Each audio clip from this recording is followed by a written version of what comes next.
Today we're exploring Teferi, Temporal, Archmage, and Oathbreaker, and seeing what kind of signature spell might work best with him. For 6 mana, he starts at 5 loyalty. +1, look at the top 2 cards of your library. Put one of them into your hand and the other on the bottom of your library. -1, untap up to 4 target permanents.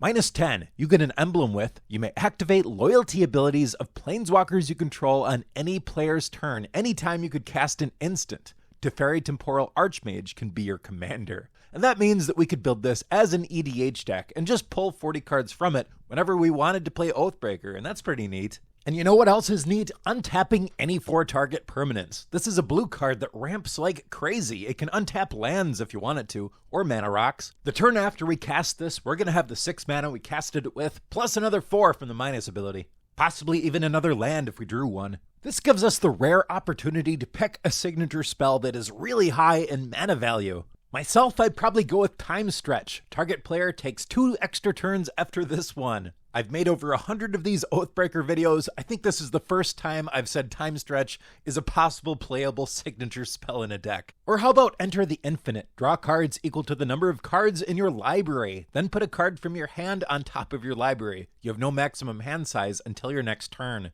You better know what you're doing after this. You really want to win the game right away after you cast this. I could see Commandeer working too. You may exile 2 blue cards from your hand rather than pay the spell's mana cost. Gain control of target non-creature spell. You may choose new targets for it. I also think Animato's Augury and Clone Legion have some possibilities here. They both get you a lot of stuff at least. Here's a few more high mana value cards. I would not personally pick these, but you know, they're options. Possibly, though, the best option is an X spell. An X spell allows you to use all your mana the first time you cast it. And the next turn, even with the command tax, you can cast the signature spell again. It'll be a lot less powerful, sure, but you still can. For example, let's say you have 10 mana and you cast Distorting Wave for an X of 7. If on your following turn you still only have 10 mana, you can still cast this for 5, and the next turn you can still cast it for 3. This is accounting for commander tax. There's some other powerful options here too. Reshape and Whir of Invention both cheat artifacts out. Finale of Revelation draws a whole bunch of cards, and Blue Sun's Twilight steals creatures and sometimes makes copies of them.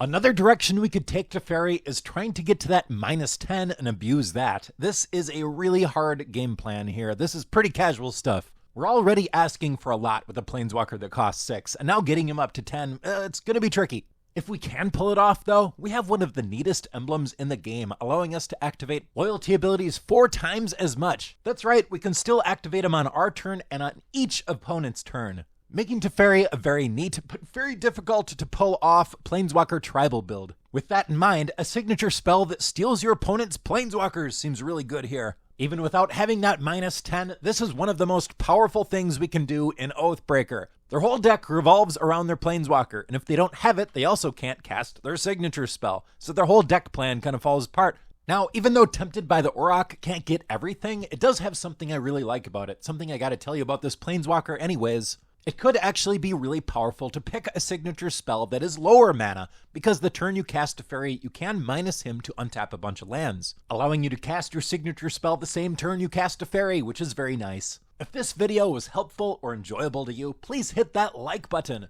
My channel is so small that every single like helps a lot. And it just makes me feel good because this Oathbreaker content really performs pretty badly. I just enjoy making it. So even if you don't hit that like button, thanks a lot for watching.